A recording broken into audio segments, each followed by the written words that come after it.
નમસ્કાર મિત્રો, education with Jignesh ચેનલમાં તમારું સ્વાગત છે ને હું છું જિગ્નેશ. મિત્રો, આજના વિડીયોમાં આપણે વાત કરીશું સૌથી 11-12ની અપડેટ જે આજે આવી છે એ વિશેની, અને 1થી 5 જિલ્લા પસંદગી પુનઃ જિલ્લા પસંદગીનો આજે જે સેકન્ડ ડે એટલે બીજો દિવસ હતો એ બાબતમાં જે આપણે વાત કરવી છે. તો સૌ પહેલાં આપણે વાત કરીએ 11-12ની જે અપડેટ આવી છે. તો 11-12માં સરકારી અને ગ્રાન્ટેડ બંનેની શાળા પસંદગી એક સાથે શરૂ થઈ ગઈ છે. તો વિગતવાર જે જાહેરાત જે છે વેબસાઇટ ઉપર મૂકી દીધી છે, અને ગઈ વખતે એટલે કે જૂની જે શાળા ફાળવણી થઈ હતી સરકારીમાં કેન્સલ કરવામાં આવ્યું છે, અને નવેસરથી હવે 6 તારીખથી લઈને 9 તારીખ સાંજ સુધીમાં આ શાળા તમે પસંદગી કરી શકશો, અને એના પછી શાળા ફાળવણી થશે, અને ત્યારબાદ 9-10 સરકારી ગ્રાન્ટેડનું પણ પતશે. એટલે કે શિક્ષણ સહાયક ભરતીની અરજી અપડેટ માટે પણ મિત્રો ઘણા બધા પૂછી રહ્યા હતા, કોમેન્ટમાં પણ કરી રહ્યા હતા. તો ચોક્કસથી જે લોકો રાહ જોઈને બેઠા હતા, સારા સમાચાર છે. સાથે સાથે 6 થી 8ના ઉમેદવારો માટે પણ ઘણા સારા સમાચાર છે કે જૂન મહિનામાં જો 9 થી 12 આખું પતી જાય તો ક્રમિક ભરતીનો લાભ 6 થી 8ને પૂરેપૂરો મળવાનો જે છે એ થાય છે. તો અગાઉ આપણે વાત કરી એવી રીતે કે શું નવું આવ્યું છે કે 11-12માં જે આગળની શાળા ફાળવણી છે તે કેન્સલ કરવામાં આવી છે. ગ્રાન્ટેડમાં PML2 નવું જે છે એ આવ્યું છે, પ્લસ જગ્યાઓ પણ અપડેટ થઈ છે.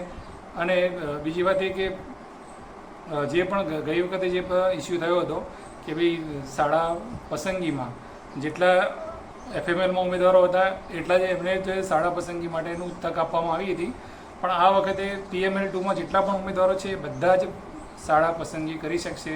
એટલે જે પણ ખાલી રહેવાનો પ્રશ્ન જે હતો એ હવે જે છે રહેશે નહીં.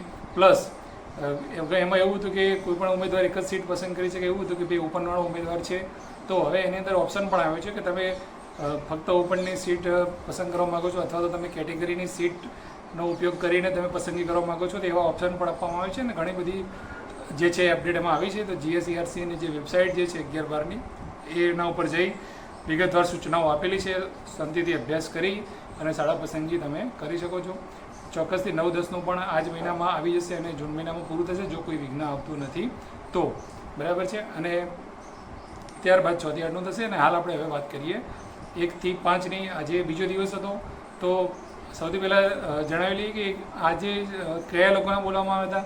તો ફક્ત સાયન્સના ઉમેદવારોનું હતું. હવે ગઈ વખતે જે જિલ્લા પસંદગી હતી એ એક દિવસમાં 450 જેવા લોકોને બોલાવતા હતા, પણ આ વખતે 200 જેવા લોકોને બોલાવ્યા છે, અથવા તો 200 થી 225 લોકો જેવા. તો ગઈ વખતનો એક દિવસ આ વખતના 2 દિવસ બરાબર છે. તો આપણે એ પ્રમાણે થોડું કમ્પેરિઝન કરીએ તો આપણને ખ્યાલ આવે કે ગઈ વખતમાં જે લોકો ગેરહાજર હતા એ આ વખતે હાજર રહે છે કે કેમ, અને એના ઉપર કેવી અસર પડે છે તો એ આપણને થોડી ખબર પડે છે. તો એવું જાણવા મળેલ છે કે અમુક લોકો જે છે આવે છે 22 તારીખમાં, પણ 1-2 લોકો એવા હતા જે આવ્યા નહોતા. 22/5 એ આજે આવ્યા હતા.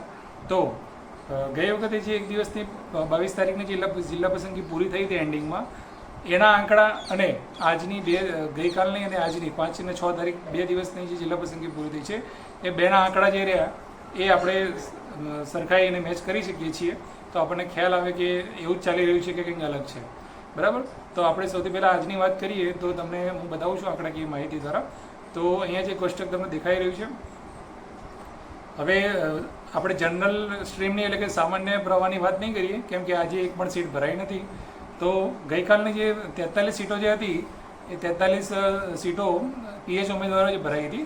તો ગઈ વખતની વાત કરીએ તો સ્ટાર્ટિંગમાં પહેલા દિવસે જે 43 સીટો ભરાઈ હતી PHમાં એ જ પ્રકારે 43 સીટો જ ભરાઈ છે. તો એમાં કોઈ ડિફરન્ટ છે નહીં. બરાબર છે. અને 4459 જે છે 4502માંથી લેફ્ટ છે એની એ જ છે, આજે એ જ પરિસ્થિતિ રહી છે. વાત કરીએ સાયન્સની, સાયન્સમાં જે પણ ફરક પડ્યો છે એની આપણે વાત કરી લઈએ.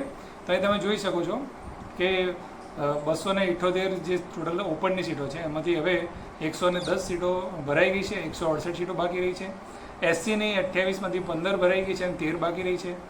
STની 67માંથી 5 ભરાઈ છે, 62 બાકી રહી છે. અને SC BC OBC માટે 76 સીટો 76 ભરાઈ ગઈ છે. 4:15 વાગે જ ભરાઈ ગઈ હતી. તો મોટી અપડેટ છે આ કે ભાઈ હવે સાયન્સના OBC ઉમેદવારો જે છે આ ભરતીમાં હવે લાભ લઈ શકશે નહીં, જે ફક્ત ઓનલી એલિજિબલ ફોર કેટેગરી છે એ લોકો. બરાબર છે. તો સામે EWSમાં ટોટલ 49ની સામે 30 સીટો ભરાઈ છે અને 19 સીટો ખાલી છે. તો એવી રીતે 498 બેઠકો જે સાયન્સની છે એની સામે 236 સીટો ભરાઈ ગઈ છે અને 262 સીટો હજુ પણ બાકી છે. તો હવે ગઈ વખતની થોડી વાત કરી લઈએ કે ગેરહાજરીનું પ્રમાણ જે ગઈ વખતે હતું એ આ વખતે છે કે કેમ નક્કી રીતનું છે. તો મેં તમને જે રીતે વાત કરી કે ભાઈ ગઈ વખતે જે એક દિવસનું હતું એ અત્યારના 2 દિવસ બરાબર છે કે એ રીતનું લાંબુ શેડ્યુલ આપણને આપ્યું છે. તો હવે ગઈ વખતે જ્યારે પહેલો દિવસ જ્યારે ક્લોઝ થયો 22/5નો, ત્યારના આંકડો મેં તમને કીધો કે એ ટાઈમે પીએચની સામાન્ય પ્રમાણ 43 જે ભરાઈ હતી. તો એ પ્રમાણે અત્યારે 43 જ ભરાયેલી છે, એની અંદર કોઈ ડિફરન્ટ છે નહીં. સાયન્સની વાત કરીએ તો એ દિવસે સાંજે 224 સીટો ભરાઈ હતી. કેટલી ભરાઈ હતી? 224. અને આજે ભરાઈ છે 236. ચોક્કસથી એ ટાઈમે 23 તારીખે બપોર સુધી સાયન્સનો બીજો સેશન હતો. અને જે હજુ પણ અત્યારે કેવું છે કે 9 તારીખે, તો 7 અને 8 તારીખ 2 દિવસ રજા રહેશે, પણ 9 તારીખે આખો દિવસ સાયન્સનો સેશન છે. બરાબર છે. એટલે ગઈ વખતે જે 23 તારીખનો અડધો દિવસ હતો એ અત્યારના 9 તારીખના આખા દિવસ બરાબર છે. બરાબર છે. તો એ પ્રમાણે એ વસ્તુ ચાલવાની છે. તો આપણે 22 તારીખ પછીનો આંકડો મેં તમને કીધો કે 224 સીટો ભરાઈ હતી, આજે ભરાઈ છે 236.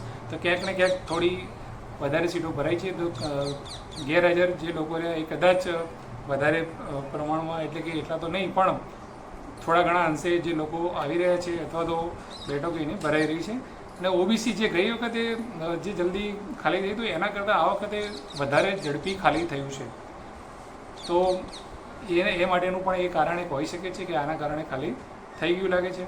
અને એસસી જે છે એમાં 13 બેઠકો બાકી છે. તે જે છે 9 તારીખે પૂરું થઈ જશે. તો આ બધી વાત કરીએ આપણે કે આ બેઠકોની કે 236 સીટો ભરાઈ છે. હવે સામાન્ય પ્રવાહ જે રહ્યું એ 10 તારીખે શરૂ થવાનું છે. અને ઘણા બધા લોકો જે રહ્યા એમને મૂંઝવણ હતી કે ભાઈ આ 11-12 છે ચાલુ થશે કે કેમ, કે 6 થી 8 ચાલુ થશે કેમ. તો 1 થી 5માં તમે લોકો રિપીટ થાવ છો તો એક બસ સારી નથી કે 1 થી 5માં રિપીટ થાવ અને પછી પાછા 6 થી 8માં આવો. તો અમે લોકો ગઈ વખતે પણ ગયેલા, તો અમુક લોકોને વાતો કરતા સાંભળ્યા હતા કે ભાઈ હું તો 1 થી 5માં અત્યારે લઈ લઉં છું, પછી મારે તો 6 થી 8માં બી સારું છે, ત્યારે બી હું લેવા આવીશ, પછી મને જે જિલ્લો સારો લાગશે એ જિલ્લામાં હું જઈશ. તો આ યોગ્ય છે નહીં. તમે તમારું સારું મેરિટ છે, તમારા સામે જિલ્લા પણ છે, તો તમે સીટ ના બગાડશો. તમે 1 થી 5માં લઈ લો છો તો પછી તમે 6 થી 8માં ના જશો. અને જો તમારે 6 થી 8માં જ લેવાનું હોય તો તમે અત્યારે 1 થી 5માં ના બગાડશો. એનું કારણ છે કે તમે જે પણ સીટ બગાડશો તો એ સીટ અત્યારે જે છે ફરીથી રાઉન્ડમાં નહીં આવે. એ જે સીટ રહી એ જતી રહેશે વેઇટિંગમાં. હવે વેઇટિંગ જે રહ્યું એ પછી ઓપરેટ થાય છે કે નથી થતું, ક્યારે થાય છે, શું થાય છે, એની કોઈ જે છે એ શ્યોરતા છે નહીં.